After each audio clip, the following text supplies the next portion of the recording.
CBS News, this is Charles Osgood. A senator in space. The dream of U.S. Senator Jake Garn of Utah is about to come true at Cape Canaveral, where the Space Shuttle Discovery is ready for liftoff. Garn and 6 other astronauts will be on board. Christopher Glenn is watching preparations at the Kennedy Space Center. Well, it's not the prettiest day that there's ever been at Cape Canaveral. It's rather gloomy, in fact, with clouds hiding the sun. There's a deck at about 14,000 feet, and test pilot John Young has just taken off to in a trainer craft to go up and take a look at those clouds and see how they might affect things. But all the conditions seem to be within NASA's parameters for launching. The crew is strapped in inside. The clock continues to roll, and it all looks like a go after 2 months of delays, Charles. Chris, some critics of this trip by Senator Garn have called it the ultimate junket. Can you tell us, what is it that he's going to be doing up there? Well, he's wired, literally. He's got 5 sensors attached to his head, 4 on his stomach, 3 on his chest, and the idea is to see how the human body reacts to the rapid change from the excess gravity of the launch to the zero gravity of orbit. And they'll be checking his blood pressure, heart rate, and as one of the wire services rather delicately phrased it, the sounds of solids and gas moving through his intestines. So he qualifies for this not because he's a senator, but because he's a human being. Well, he is a human being, but he is also a senator. He's also in charge of the congressional panel that controls NASA's purse strings, and NASA was anxious to have him go along, honoring his request, and he's been looking forward to this flight for a long time. I'm sure that didn't hurt. Thank you. Christopher Glenn at the Kennedy Space Center. We'll have more news in a minute. The shuttle Discovery poised for launch, but not right on time. Gary Dotson back in jail for a rape the alleged victim says never happened. Controversy over a presidential wreath laying. Good morning. This is Bill Lynch with the CBS World News Roundup. The Space Shuttle Discovery is ready for launch moments from now at Cape Canaveral on a 5-day mission to put in orbit 2 satellites and give Senator Jake Garn a first-hand look at a shuttle mission. There has been a slight delay at Cape Canaveral. We get a late report from Christopher Glenn. Well, it had to happen, and how quickly joy turns to disappointment here at Cape Canaveral. Everything all set for the launch of the space shuttle after 2 months of delays and 5 postponements, and now they're extending a built-in hold and delaying the launch by at least 10 minutes because there is a cargo ship in the waters off Cape Canaveral within the danger zone for the launch of the space shuttle. NASA is going to try to clear that out. They're also concerned quite a bit now at this point about the weather, which was gloomy and gray and not too good to begin with, but within NASA's constraints for launch, and now seems to be deteriorating. The weather pilot, John Young, is up in a jet trainer plane, and he's still taking a look at those clouds, trying to decide what's going to happen, whether this mission can go as scheduled in after they get that ship out of the area.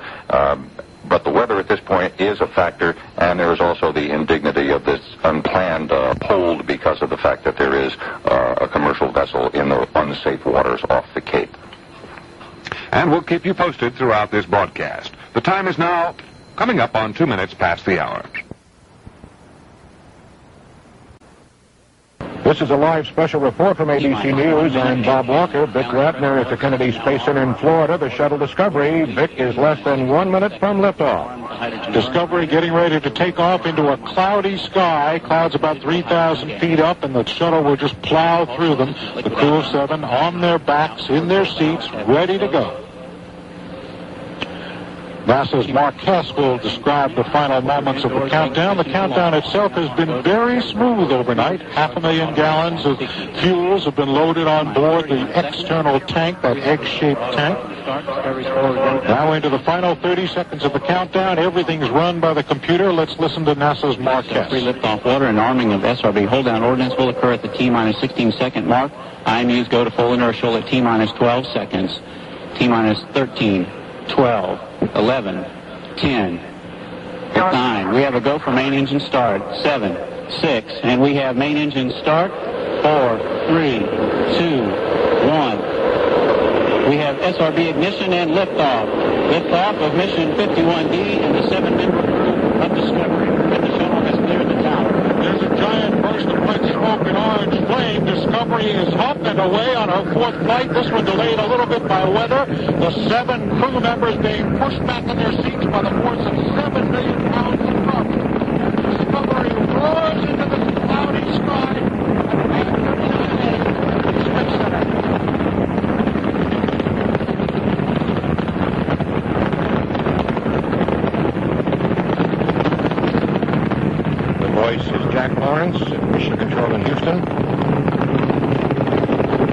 of course, controls the flight.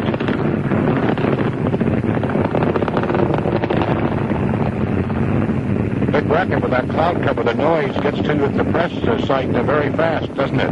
And it's just about disappeared from my sight, Bob. Discovery plowing into the clouds. We can see a little bit of the engine exhaust as it went in. Can't see anything till it comes out just yet. Discovery climbing into the clouds on a pillar of flame from its 5 engines. 3 main engines and the 2 solid rocket boosters lit up beautifully. The spacecraft climbed off the pad and rolled over. Now the astronauts and the crew members are flying upside down with their heads down toward the Earth, over the beaches, now out over the Atlantic Ocean. The word from Mission Control. All main engines running smoothly. Jack Lawrence reports all main engines are running smoothly. The main engines will run for 2.5 minutes, and the 2 solid rocket boosters will fall away. At 500 psi. Vic, you know the crew is glad to get off. They've been in that ship on their backs for about 3 hours before they lifted off. And that has got to be uncomfortable, Bob. And that's it, our actual live coverage of the launching of Space Shuttle Discovery this morning on KONO. It's 8:01. CBS News, this is Judy Muller. Discovery lifted off its launch pad this morning after a slight weather delay. 6, and we have main engine start. 4, 3, 2, 1. We have SRB ignition and liftoff. Liftoff of Mission 51D and the 7-member crew of Discovery. And the shuttle has cleared the tower. CBS News correspondent Christopher Glenn has more. Don't blame the 7 Discovery crew members if they're pinching themselves to make sure it's true that at last, after 5 postponements and an extra hour of last-minute waiting, they are finally really in space. Everything was going smoothly this morning until less than 10 minutes before liftoff, when a cargo ship got itself into waters 125 miles offshore, where the shuttle's booster rockets fall away. By the time they got it chased out of the area, the already threatening weather was threatening a lot more. So it was literally the last minute of today's launch window when the big leap to orbit began. The crew's been busy with post-launch chores ever since, thus there's no word on how Utah Senator Jake Garn is enjoying his long-awaited spaceplane ride. But his wife Kathleen had not a little emotion as Discovery roared away. I got really, really excited, and then as it started going, it seemed like it was going awfully slow and almost standing still. I went, oh no, it's going to stall out or something, I don't know. No cause for alarm, of course. Later today, the first big task, deploying a communications satellite for the Canadian government. From the Kennedy Space Center in Florida, this is Christopher Glenn, CBS News.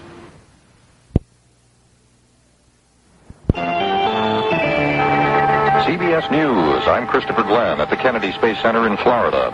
5 postponements and a 1-hour delay at the last moment are only unpleasant memories for the Discovery's 7 crew members now. Once the flames started to burn under the space shuttle, the troubles just seemed to melt away. Now they have the payload bay doors open and are busily going about the first day mission chores. A few hours from now, the first major task of the flight, deploying a Canadian satellite into orbit. Because of the press of the work, not much has been heard from the crew except technical chatter so far. Senator Jake Garn of Utah, finally getting his long-anticipated spaceplane ride, is silent, so we'll just have to wait to find out how the chairman of the subcommittee that oversees NASA's budget feels about the manned spaceflight program now that he's been there. At the Kennedy Space Center in Florida, I'm Christopher Glenn, CBS News. Douglas Edwards will have more in a minute. CBS News, this is Mitchell Krause. Fire aboard the shuttle Discovery, but the astronauts will be awakened in 5 hours for day 2 of their mission. First order of business, the launch of a communications satellite for the Navy. One minor glitch in the mission, a problem with a recording machine. The flight control team has verified that the payload voice status report that we thought was recorded earlier on board did not get recorded. Controllers speculate that the pre-sleep audio switch configuration change prevented the recording of the evening status report from payload specialist Charlie Walker and Senator Jake Garn.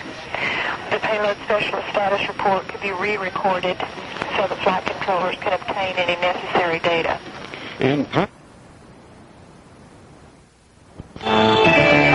CBS News, this is Rob Armstrong. The Space Shuttle Discovery has launched the second of 2 communication satellites slated for this mission. It's going, guys, and we're taking pictures.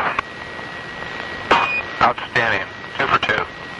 A Canadian satellite was launched yesterday, and the second one is a project for the Pentagon. The Syncom satellite is the third of 4 satellites in a system that will replace an older worldwide communications network owned by the Department of Defense. It's for communications between ships at sea, for instance, planes in the air, or fixed facilities on the ground. NASA spokesman Jack Kroenke. More news in a minute.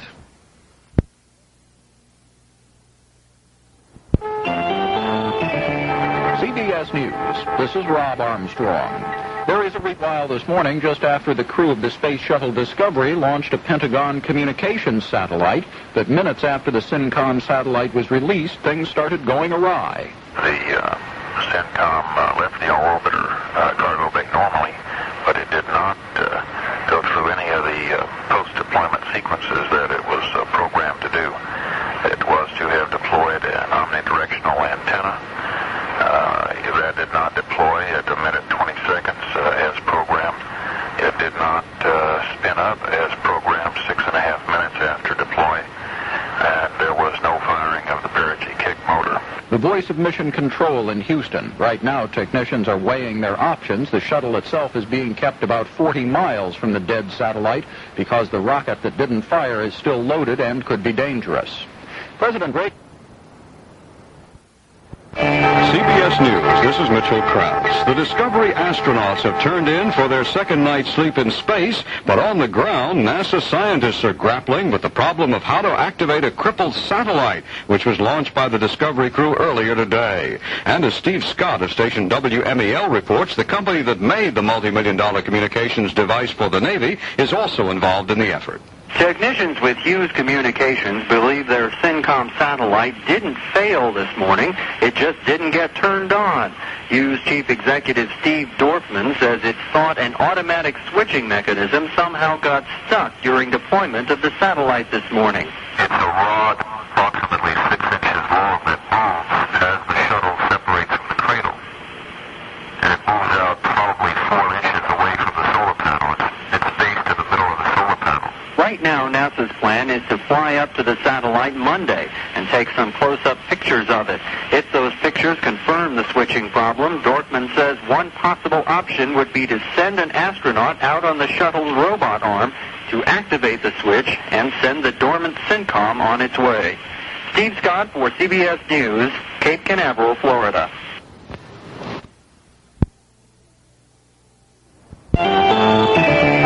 CBS News, this is Jackie Judd.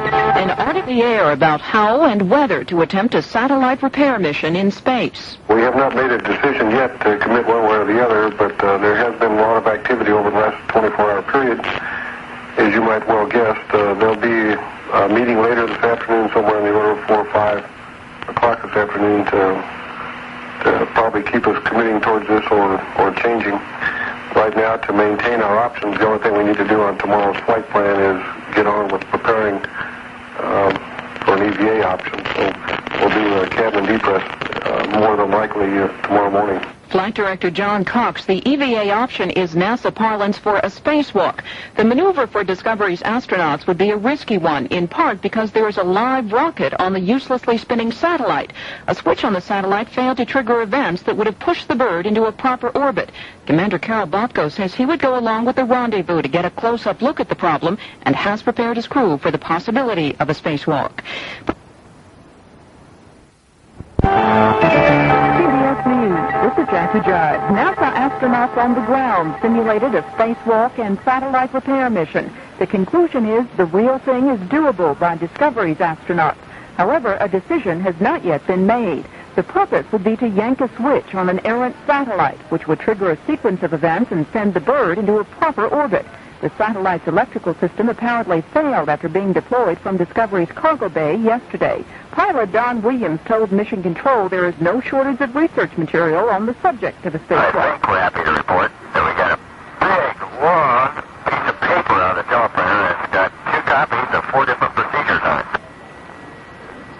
Well, that sounds like the right kind of numbers, Don. We didn't want you to just have nothing to do tonight, so we thought we'd send you a little light reading. Hello, bedtime story to read with our dinner. Well, it's considerate of you. The 5-day mission may be extended a day or two if a repair attempt is made. Novice.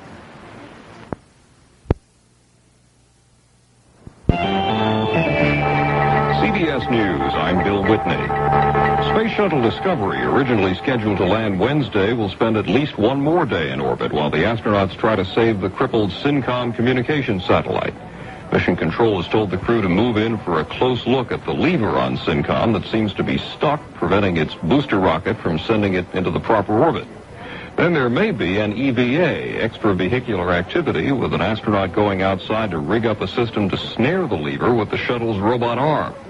One thing that's been ruled out, according to Flight Director Randy Stone, is for the astronaut himself to come in contact with the satellite. When you have somebody on the end of the arm, between the orbiter and a spacecraft, you now have a three-body problem. When you add the fact that you've got a person within 2 feet of something that could get you, it drives the risk up. Hitting it with the arm, bumping it with the arm would not be catastrophic. Bumping it with an EVA crewman has that potential. Stone says a final decision on whether to do the EVA will be made Monday after the shuttle crew sends back close-up pictures of the problem. More news in a minute. The crew of Shuttle Discovery planned an ad-lib satellite rescue. The latest plastic heart patient had a rough night.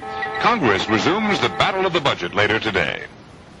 Good morning. This is Bill Lynch with the CBS World News Roundup. The 7-member crew of the Space Shuttle Discovery was up and working early this morning, preoccupied with working out a strategy to use later this week when and if they try to rescue a crippled satellite. We got an update this morning from Bruce Hall at the Johnson Space Center in Houston. NASA has already approved a rendezvous and a photographic mission with a malfunctioning communications satellite. The question now is whether they're going to allow an astronaut to actually go out of the space shuttle, walk over to the spinning satellite, and try to pull the small 4-inch lever which is needed to activate it. The problem is that could be dangerous for an astronaut, and it is more likely they're going to use remote equipment to do that. That satellite's spinning pretty fast, right? The satellite is spinning, and an additional problem is that the satellite is equipped with a rocket engine, which, as soon as that lever is pulled, should activate the satellite, make it spin quicker, and also there are rockets and jets on there to propel it to a higher orbit. Can you tell us about this gizmo that's been rigged up for the end of the robot arm?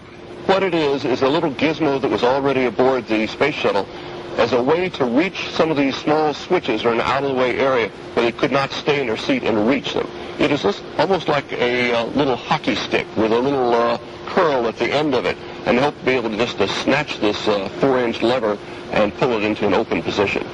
Well, Senator Jake Garn, of course, is one of the crew members. Is there any indication how well he's performing and what his role is?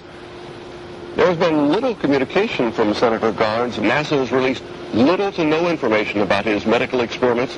We do not know if he has succeeded in his goal of getting sick and getting space sickness. All he told us was, things are going well and they're working on me. It's unusual for a politician to be so quiet.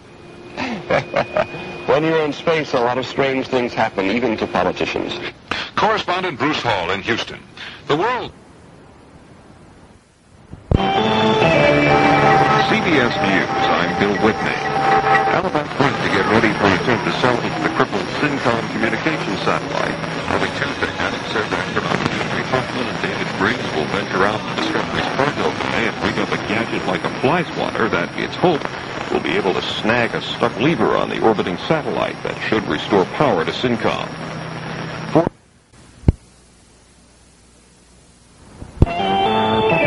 Spacewalk underway to rig up a satellite rescue gizmo.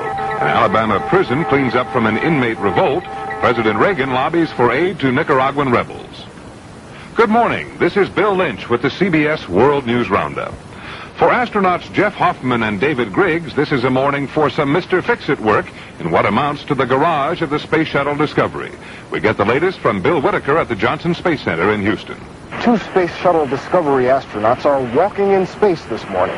Astronauts Jeffrey Hoffman and David Griggs are preparing the shuttle's giant mechanical arm to rescue an $80 million communication satellite released into useless orbit Saturday.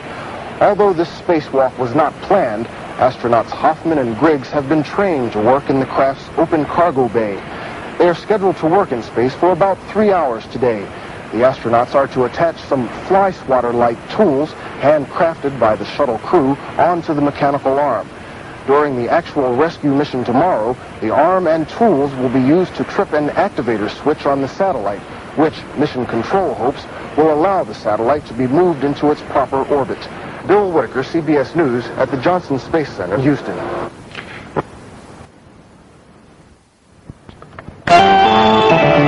CBS News, this is Charles Osgood. What do you do when millions of people are watching you walk in space? Why, you wave, of course. Wave, I don't know if they can see us from here. At the Tombow, we can see it from here, and in fact, we see two great big smiles. The smiles belong to Discovery astronauts Jeffrey Hoffman and David Griggs, who are playing Mr. Fix-It in space. Two contraptions that look like fly-swatters are being attached as the first part of a satellite rescue operation.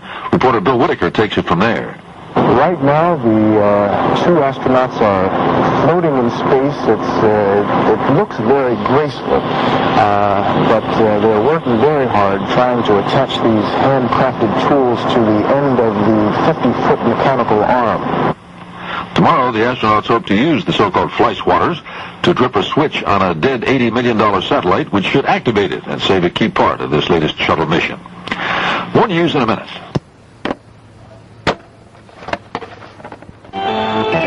CBS News, this is Judy Miller. An unrehearsed spacewalk today appears to be coming off without a hitch. Bill Whitaker reports. It's almost mission accomplished for two Space Shuttle Discovery astronauts. Mission specialists David Griggs and Jeffrey Hoffman are close to wrapping up their 3-hour walk in space, a walk not originally scheduled for this flight. Drifting weightlessly in the craft's open cargo bay, Griggs and Hoffman are checking fly-swatter-like tools crafted by the crew from scraps of metal and plastic they attached to the end of the shuttle's 50-foot robot arm. Tomorrow, the apparatus will be used to try to activate an $80 million communication satellite that failed to launch when released by the crew Saturday. The satellite rescue mission will add 2 days to the Discovery's flight. The shuttle is scheduled to return to Earth Friday. Bill Whitaker, CBS News, at the Johnson Space Center in Houston. CBS News, I'm Richard C. Hottle. The astronauts came through with flying colors after a 3-hour repair job in space. CBS News reporter Bill Whitaker is at Johnson Space Center in Houston. Astronauts David Griggs and Jeffrey Hoffman are back inside the Space Shuttle Discovery. The two took an originally unscheduled spacewalk this morning. They successfully attached some tools, handcrafted by the crew from scraps of metal and plastic, to the end of the shuttle's 50-foot mechanical arm. The makeshift apparatus will be used tomorrow to try to activate a communication satellite. The $80 million satellite failed to launch after being released by the shuttle crew Saturday. Hoffman and Griggs, floating weightlessly in the shuttle's open cargo bay, took a little more than 3 hours to complete their task. When their work was done, the astronauts were applauded by Mission Control. Bill Whitaker, CBS News, Johnson Space Center in Houston. The team will try to activate the Syncom communication satellite and get it into a useful orbit. Two spacewalkers were successful Tuesday in fixing a fly-swatter-type device to the robot arm of the space shuttle, and that's what will be used to gently flip the switch, if indeed that is what is required to make Syncom operational.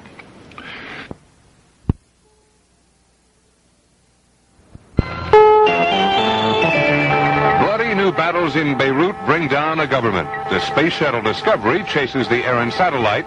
More controversy on President Reagan's German trip. Good morning. This is Bill Lynch with the CBS World News Roundup. About an hour from now, the crew of Shuttle Discovery will find out if their makeshift fly-swatter can do the trick and activate a switch on a spinning satellite. Mission Control this morning was optimistic. Discovery Houston, your go for auto angles. Correct, go for auto angles and tally-ho the target. Outstanding. This is Christopher Glenn at the Kennedy Space Center in Florida. Well, they're not exactly riding to hounds, but they do have the fox cornered now, the crippled Syncom satellite they'll try to revive and prevent from remaining $80 million worth of space junk. The tool Dr. Ray Seddon will use to do the job is a rinky-dink 75-cent contraption fashioned out of plastic sheeting and adhesive tape fastened to the end of the shuttle's mechanical arm. Seddon had a question for the ground on the intricacies of the switch-flipping maneuver. Can we just leave the swatter laid on the satellite as it revolves around, or should we pull it back and put it on again with each revolution? Okay, Rev, on each rev, Ray, you're going to have to take it off after it goes by the lever so you don't hit the ball on the opposite pivot block. She'll have perhaps a total of 20 swipes at the stuck switch altogether, and the probability of success is considered very good. Of course, there's always the possibility the switch is not the source of the dead satellite's problems, but the fly-swatter is the best and only shot for the Discovery crew. As one flight director put it, if I could think of a better bullet to fire, I'd be shooting it. Christopher Glenn, CBS News, Kennedy Space Center, Florida.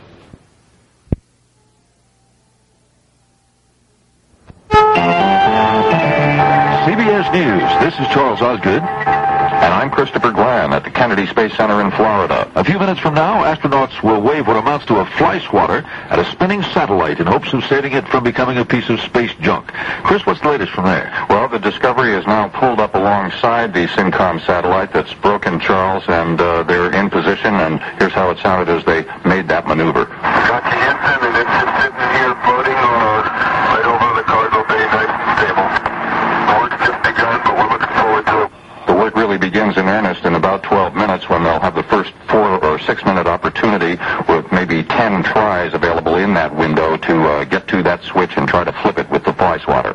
What happens if they don't make it the first time? Well, they'll back off a little bit, sit around for 90 minutes, keep taking a look at it, and as they go around the Earth one more time, they'll have another 6-minute window an hour and a half later. Okay, Chris, we'll keep hearing from you. More news in a minute. Israel says its warplanes have attacked the Palestinian guerrilla base in the Bekaa Valley. The government says personal income is up, spending is down. With Mutual News, I'm Al Freed. We estimate we got a hard physical contact on at least 2 occasions, and we concur with that. That was a great job. Congratulations minutes ago from Capcom base owners in Houston. Twice, astronaut Rhea Seddon maneuvered Discovery's remote arm into place to hit a switch aboard a communications satellite in a useless orbit. So it turned on the satellite's electrical system. Correspondent Jim Slay says what happens next is still unclear. At this point, they don't know if it worked or not. They're still waiting to see whether the antennas deploy and whether the timer obviously has set itself up to begin the countdown for the rocket firing. In the meantime, they're moving the shuttle out of the way. So far, correspondent Slay says the satellite has shown no signs of life. National Unity Government of Lebanon.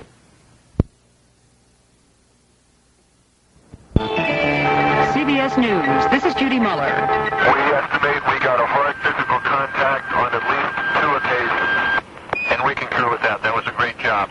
But it was all for naught. Christopher Glenn has a live report from the Kennedy Space Center. There is no joy in Spaceville. Mighty Discovery has struck out. Using a plastic fly-swatter device strapped to the end of the shuttle's mechanical arm, they bellied up to the ailing Syncom satellite and took several swipes at a stuck switch.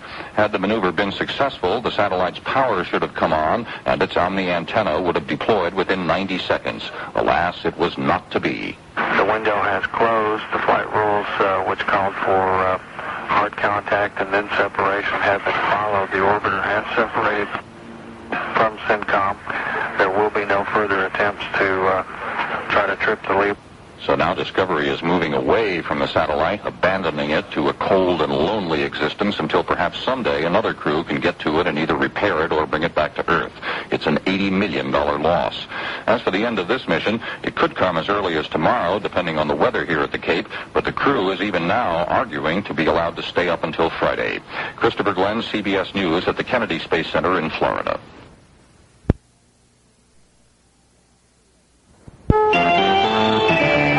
CBS News, this is Rob Armstrong. A good try, but no success in the effort of the shuttle Discovery crew to fire up a dead communication satellite. This is Christopher Glenn at the Kennedy Space Center in Florida. There seems no end to the frustrations associated with this flight. Months of delays, a recall from the launch pad, an injury-producing accident in the hangar, and now an $80 million satellite lost in space. The attempt to flip a stuck switch on the dead satellite using a homemade fly-swatter contraption failed. Hard contact with the switch was made at least twice, but the satellite systems did not power up. You did everything you could, Mission Control told the crew, but it was small consolation considering the amount of ingenuity and effort that went into the rescue attempt. Now, attention's turned to the landing, which might have been tomorrow, but the crew had the last word. We just as soon stay up for an extra day. However, if there's a desire, to get us down, we can most likely get orbiters to it if we opt to it right now. Well, we're giving you the choice. We'll stay up. Somehow I knew you might say that. Still to be learned is the reaction of onboard congressional observer Senator Jake Garn, whose committee holds the purse strings on NASA's budget. Christopher Glenn, CBS News, Kennedy Space Center, Florida.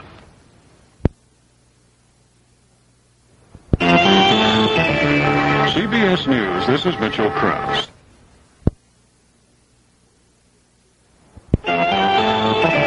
The world remembers the Holocaust. A takeover fight begins over CBS. And this is the last full day for the Space Shuttle Discovery. Good morning. This is Bill Lynch with the CBS World News Roundup.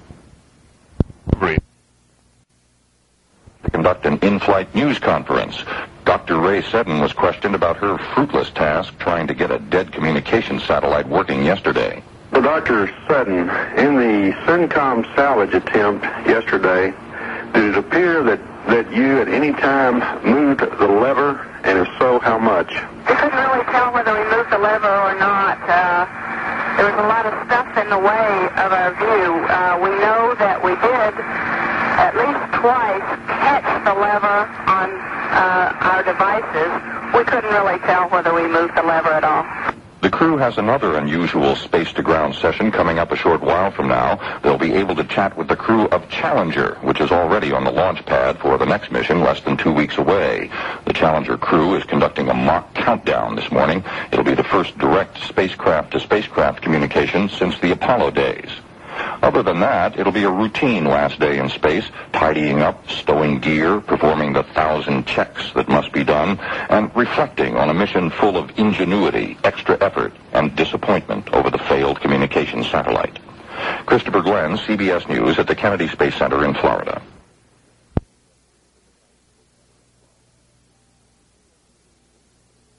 CBS News, this is Mitchell Krause. Shuttle Discovery, the last wake-up call from Mission Control. Good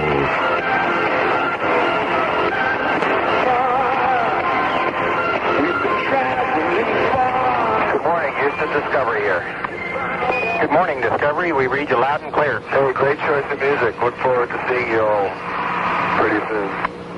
Roger, and we look forward to seeing you here in a couple hours. The shuttle is due to land in about 7 hours at the Kennedy Space Center in Florida. It was a mission marked by frustration over the inability to bring life to a crippled communications satellite, but was also a mission of success in inboard scientific experiments, including Senator Jake Garn's inquiry into the causes of space sickness. Garn said he got sick on schedule and told President Reagan, who called the astronauts, that he'd vote any way Mr. Reagan wanted him to on Nicaraguan rebel aid when the bill comes up on the Senate floor on Tuesday. CBS News. This is Jackie. About 3 hours away from a scheduled touchdown at the Kennedy Space Center in Florida. NASA says weather conditions should be very good. The 7-member crew has been up for several hours now, stowing equipment and getting the ship ready for a fiery re-entry into Earth's atmosphere. Now this. CBS News. This is Jackie Judd. The shuttle Discovery with its 7 crew members is coming home from a mission of mixed results. Touchdown is scheduled for just over 2 hours from now at Florida's Kennedy Space Center. Weather looks good at the Cape. About the only potential concern at all, there is a band of very light and infrequent shower activity over the Atlantic east of the landing site. Should those showers, which pop in and out of the radar screens, should they make landfall Weather believes they'll pass north of the landing area, and they're not seen as a concern. The voice of Mission Control. This mission saw a daring but unsuccessful attempt to revive a dead satellite. The commander of the next shuttle voyage says despite those results, Discovery's crew will be a very tough act to follow. Now this.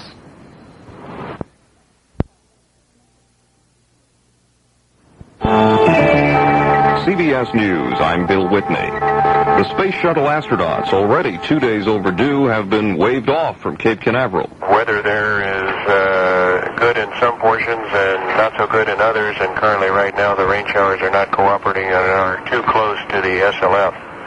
As such, we're going to go ahead and no-go this rev, wait a rev, and try to take advantage of our second opportunity into the Cape. Another revolution of the Earth means the landing is put off for another 90 minutes. It had been scheduled for an hour and 15 minutes from now. Discovery had originally been set to return on Wednesday, but was delayed while the crew tried fruitlessly to revive that Syncom communications satellite deployed last Saturday. More news in a minute.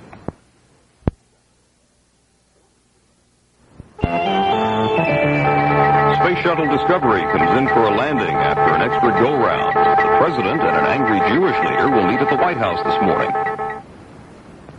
This is Bill Whitney with the CBS World News Roundup, sitting in this morning for Bill Lynch. 2 days and one orbit behind schedule, the Space Shuttle will land within the hour. This is Christopher Glenn at the Kennedy Space Center in Florida. There will be no more delays. Shuttle Discovery is on the way home. You've got to go from us for the deorbit burn. Roger, we copy. Go for deorbit burn. In fact, that deorbit burn was performed a few minutes ago, and the fiery descent has now begun. The landing had been postponed for one extra orbit because a line of showers was passing by here in Florida. Mission Control later explained to the crew. Roger, Bo. Looks like waiting a rev paid off for weather. John reports conditions are pretty good at the Cape. So here they come, flaming across the Pacific to pass over Mexico, Texas, back out over the Gulf of Mexico, crossing the Florida coast north of Tampa at about 2,000 miles an hour. Then a steep glide to the 3-mile-long runway and home 6 minutes before this hour is up. The launch delays, the failed communication satellite, the last-minute landing delay, all soon to be just remembrance as the shuttle crew and Senator Jake Garn return to Earth. Christopher Glenn, CBS News at the Kennedy Space Center in Florida.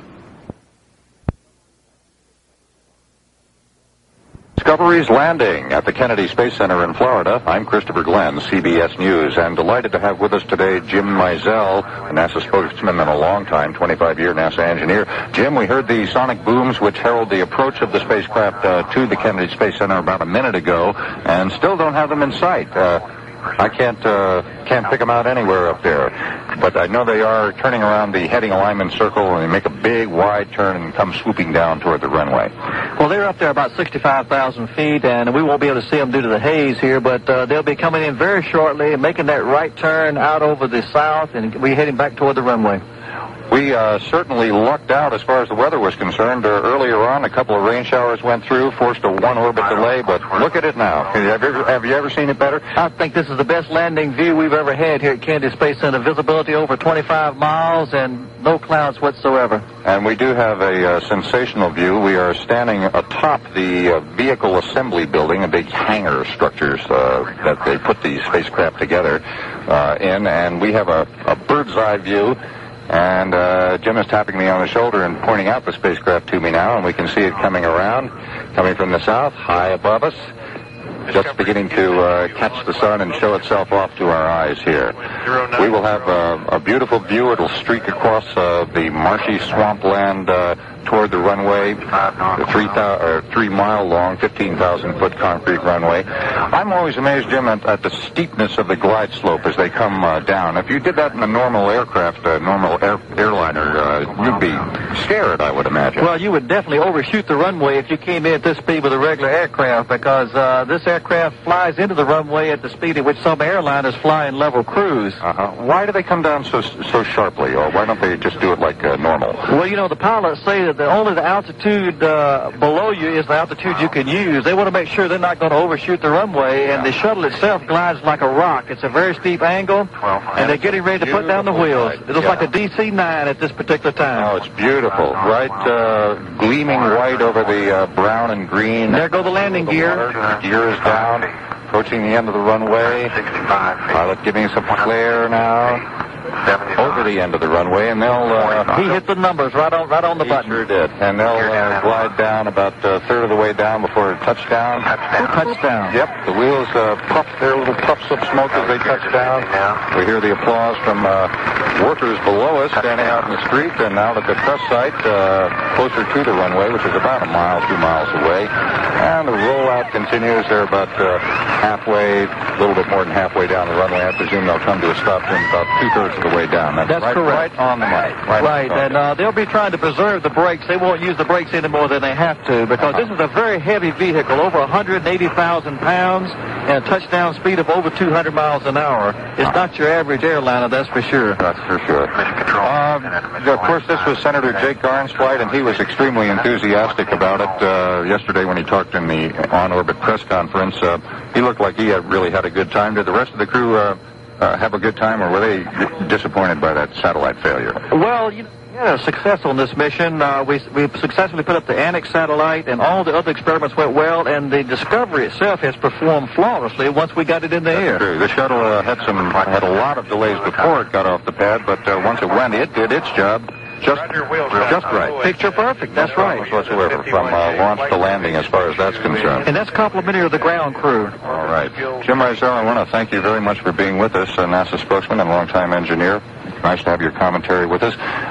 Shuttle Discovery is home and safe with Senator Jake Garn and the other 6 crew members. And from the Kennedy Space Center in Florida, I'm Christopher Glenn, CBS News.